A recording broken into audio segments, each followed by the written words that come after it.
Assalamualaikum warahmatullahi wabarakatuh. Perkenalkan, nama saya Bayu Kusuma Ramadan, NIM 574 dari kelas hukum I.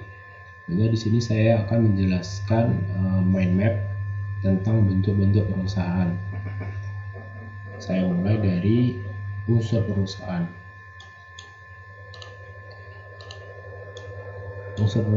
Unsur perusahaan sendiri ada badan usaha, kegiatan di bidang ekonomi, dilakukan terus-menerus, bersifat tetap, keuntungan dan atau laba, yang terakhir pembukuan. Terus saya lanjutkan di sini jenis sumber hukum perusahaan. Di sini jenis sumber hukum perusahaan ada perundang-undangan, kontrak perusahaan, jurisprudensi, kebiasaan. Dan dilanjutkan dengan kedudukan hukum perusahaan dalam sistem hukum di Indonesia. Di sini dilihat dari subjeknya, ada pribadi berarti ada orang, dan juga pribadi hukum. Yang kedua, dilihat dari objeknya, benda baik berwujud atau disebut material, dan tidak berwujud atau bisa disebut immaterial. Kedudukan hukum tersebut dapat berasal dari perikatan karena perjanjian atau undang-undang. Dilanjutkan asas-asas hukum perusahaan. Di sini asas-asas hukum perusahaan ada asas piercing the corporate veil. Yang kedua, asas domisili. Yang ketiga, asas-asas hukum perjanjian. Dilanjutkan dengan perbedaan badan usaha dan perusahaan. Di sini perbedaan badan usaha dan perusahaan dibagi menjadi tiga. Ada tujuan, bentuk, dan fungsi. Saya akan menjelaskan dari tujuan. Badan usaha tujuannya mencari laba atau memberi layanan. Perusahaan bertujuan menghasilkan barang dan jasa. Lanjut ke bentuk.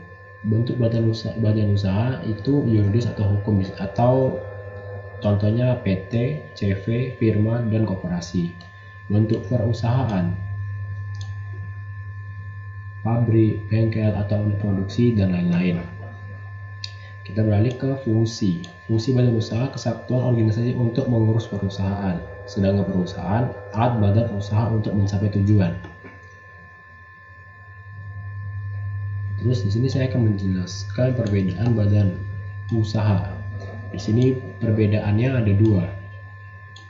Yang pertama berbadan hukum dan yang kedua non berbadan hukum. Berbadan hukum itu seperti perseroan terbatas, koperasi, yayasan, badan usaha milik negara, perseroan terbuka dan perum. Sedangkan non berbadan hukum persekutuan perdata atau disebut matshep, firma, persekutuan komanditer atau bisa disebut CV.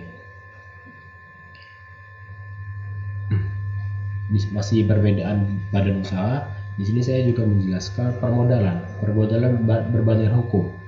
Berbadan hukum permodalannya itu badan usaha berbadan hukum terpisah dari kekayaan para pendiri atau pengurus. Terus yang kedua, sementara harta kekayaan dalam badan usaha tidak berbadan hukum bercampur dengan harta kekayaan pendiri atau pengurus. Terus dari subjeknya berbadan hukum, dia sendiri sebagai personifikasi orang sebagai badan hukum.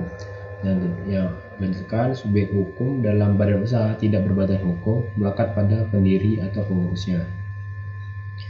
Yang terakhir, pertanggungjawaban. Dalam badan usaha berbadan hukum, pertanggungjawaban pendiri atau pemegang saham terhadap perikatan badan usaha kepada pihak ketiga hanya sebatas modal atau in-bank yang dimasukkan ke dalam badan usaha tersebut.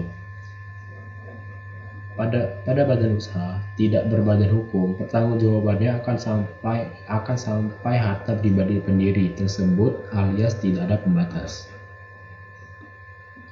Di sini saya akan melanjutkan ke dasar hukum. Di sini dasar hukumnya dibagi ada PT, koperasi, yayasan, firma, CV, persekutuan, dan perusahaan perorangan. Dasar hukum PT itu dicantum Undang-Undang Nomor 40 Tahun 2007. Sedangkan koperasi di sini dibagi tiga. Ada Undang-Undang 1945 ayat 1 pasal 33, Undang-Undang nomor 25 tahun 1992, dan PP 17/1994 pembubaran koperasi. Lanjut, yayasan. Yayasan di sini dasar hukumnya tercantum pada pasal 1 Undang-Undang nomor 16 tahun 2001. Dilanjutkan dengan firma. Dasar hukumnya di sini tercantum pada pasal 15 sampai 35 bab 3 bagian 1 buku 1 KUHD. Dilanjutkan ke CV. Dasar hukumnya tercantum pada pasal 15 sampai 32 bab 3 bab 1 buku 1 KUHD. Lanjut ke persekutuan. Dasar hukumnya di sini tercantum pada pasal 1618 sampai 1652 bab 8 bagian 1 buku 3 KUH Perdata. Yang terakhir, perusahaan perorangan. Dasar hukumnya di sini tercantum di Undang-Undang Nomor 3 Tahun 1982. Sekian presentasi dari saya. Apabila ada kekurangan atau kesalahan dalam tutur kata, saya mohon maaf, dan kepada Tuhan saya minta ampun. Sekian dari presentasi saya.